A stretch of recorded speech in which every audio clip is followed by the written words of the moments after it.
अस्सलाम वालेकुम स्टूडेंट्स। आज के लेक्चर में हम पढ़ने वाले हैं टाइप्स ऑफ सिंबल्स कि इलामात जो होती हैं उनकी टाइप्स क्या हैं। Area symbols, line symbol, point symbol, colour symbol से हमें क्या पता चलेगा कि मैप में क्या क्या है। जैसे एरिया सिंबल हैं वैसे तीन टाइप्स होती हैं सिंबल्स की। तो उसमें सबसे पहले आ जाता है एरिया सिंबल्स। एरिया सिंबल का काम क्या है? These symbols represent the features that cover areas such as countries, parks, lakes, forests, etc. तो एरिया सिंबल का काम ये है, जिसका मकसद ये होता है कि कवर करना। किस चीज़ को कवर करना? इलाकों को या रोड्स को या पार्क्स वगैरह, लेक्स वगैरह, फॉरेस्ट वगैरह को कवर करना, या मुल्क भी हो सकते हैं। अब जैसे यहाँ पे आप देख पा रहे हो कि इंटरनेशनल बाउंड्री इस टाइप की होगी, ठीक है। और बाउंड्री क्या है? जब भी इंटरनेशनल बाउंड्री होगी तो वो इस टाइप की, मतलब जो गैर मुल्की बाउंड्रीज़ होंगी वो इस टाइप की होगी, उनमें कोई भी रुकावट नहीं होगी, कोई डॉट्स वगैरह नहीं होगी। लेकिन बाउंड्री जो होगी ना, मैप पे हमें पता चलेगा कि ये बाउंड्री है, ठीक है, क्योंकि इनके दरमियान फासला है। तो ये हमारा एरिया सिंबल है। इससे हमें ये पता चलता है कि इसका ये फीचर है कि किस मुल्क, पार्क्स, लेक वगैरह के एरियाज़ को कितना कवर किया हुआ है और कौन से सिंबल की क्या इलामत है। अब जब भी हम ये देखेंगे तो हमें पता चलेगा कि ये इंटरनेशनल बाउंड्री का सिंबल है, एरिया सिंबल की इलामत है, ठीक है, और ये जो है ये बाउंड्री की इलामत है। उसके बाद हमारे पास लाइन सिंबल्स आ जाते हैं। लाइन सिंबल्स क्या है? These symbols represent features that are in links, that are in lines like roads, rivers, streams, railways, tracks, power lines and pipelines. Line symbols से मुराद, इससे हम ये समझ पाते हैं कि रोड का जो कलर होगा वो किस तरह होगा और किस सूरत में लिखा होगा, किस कलर में होगा।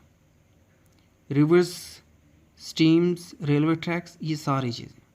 अब पाकिस्तान का आप रोड देखोगे तो वो इस टाइप का होगा, रेड कलर का। पाकिस्तान के रोड की लंबाई जो है वो 1,81,836 किलोमीटर है। पाकिस्तान के जितने जो भी रोड हैं सारों को मिलाकर, तो वो इस कलर का मैप पर आपका होगा, ठीक है। अब यहाँ पे आप देख लो रेलवे ट्रैक। मैप पे जब भी आप देखोगे ना इस टाइप के सिंबल्स, इसे हम कहते हैं लाइन सिंबल्स, जब भी होगा तो आप समझ जाओगे कि ये रेलवे ट्रैक की सिंबल है, इलामत है, इसे हम लाइन सिंबल कहते हैं। पता होना चाहिए आपको कि 11,881 किलोमीटर रेलवे ट्रैक्स हैं हमारे पाकिस्तान में। उनमें से कुछ ट्रैक्स ऐसे हैं जो 80 से 90 साल पुराने हैं। अब बात कर लेते हैं पॉइंट सिंबल्स। पॉइंट सिंबल क्या है? These symbols are individual signs, dots, triangles, used to represent places like wells, dams, schools, mosques, churches, and mountains, peaks, etc. Point symbols individual होते हैं, डॉट्स होते हैं या ट्राइंगल्स की सूरत में होते हैं। और इनका काम क्या है? नक्शे पे इनका काम ये है कि कहीं पे कुएं, कहीं पे डैम या स्कूल, मस्जिदें या चर्च वगैरह या पहाड़ वगैरह हैं, उनको पॉइंट करना, उनकी अलामात कौन सी होती हैं। कैसे हमें पता चलेगा कि मैप पे मॉस्क है? तो पॉइंट सिंबल का काम वो बताना है। कैसे हमें पता चलेगा कि डैम है? पॉइंट सिंबल का काम क्या है कि डैम की जो इलामत है वो बताना। यहाँ पे हम देखेंगे कि अगर मैप पे रेडियो स्टेशन होगा तो वो इस टाइप के शक्ल में होगा, अगर ड्राई डॉक होगा तो वो इस टाइप की शक्ल में होगा। तो ये हमें किससे पता चल रहा है? पॉइंट सिंबल से, कि नक्शे में जब भी हम इस किस्म की अलामत आप देख लेंगे अगर आपके पास मैप है तो wells, dams, school, mosque, churches की जो पॉइंट सिंबल्स हैं वो कौन से हैं और किस तरह हमें पता चलेगा कि मॉस्क और चर्चेज़ की अलामत हैं। तो ये आपने पॉइंट सिंबल या तो गूगल में सर्च कर लेना है या आपने देख लेना है, इसकी डिटेल देखना है। अगर मैप पे है तो आपने पॉइंट सिंबल को देख लेना है और मुझे बताना है आपने, ये आपका टास्क भी है। उसके बाद colours of symbols. Colour of symbols क्या है? हमें मैप का तब पता चलेगा जब मैप पे कलर्स होंगे और वो कलर्स क्या काम कर रहे हैं। क्या रेड कलर का क्या काम है, ग्रीन कलर का क्या काम है। तो ये जब हम टाइप्स ऑफ सिंबल्स पढ़ेंगे, सिंबल्स के मतलब पढ़ेंगे, तब जाके हमें कलर्स ऑफ सिंबल्स का पता चलेगा। The use of colour to represent features helps in a map reading. Colours जब भी हम इस्तेमाल करते हैं तो हमें पता चलता है मैप में कि इस कलर का मीनिंग ये बनता है, इस कलर का मीनिंग पानी हो सकता है या माउंटेन हो सकता है। वो आगे मैं आपको दिखाऊंगा। Usually the colors are very near to real life. Colors like the use of blue to represent water, yellow to indicate sand and green to indicate vegetation.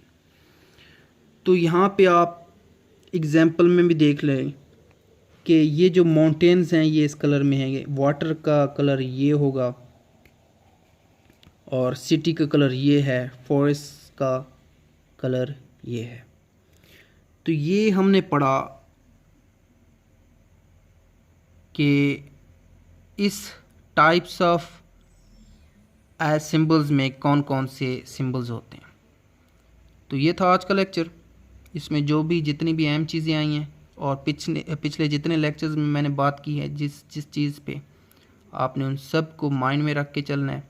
और आपका टास्क जो है आज का वो ये है कि पॉइंट सिंबल्स को आपने ख़ुद से हल करना है, समझना है और मॉस्क्स, डैम, स्कूल्स वगैरह की सिंबल्स क्या होते हैं वो आपने समझना है। गूगल से समझ लें या आपके पास मैप है तो उससे देख लें।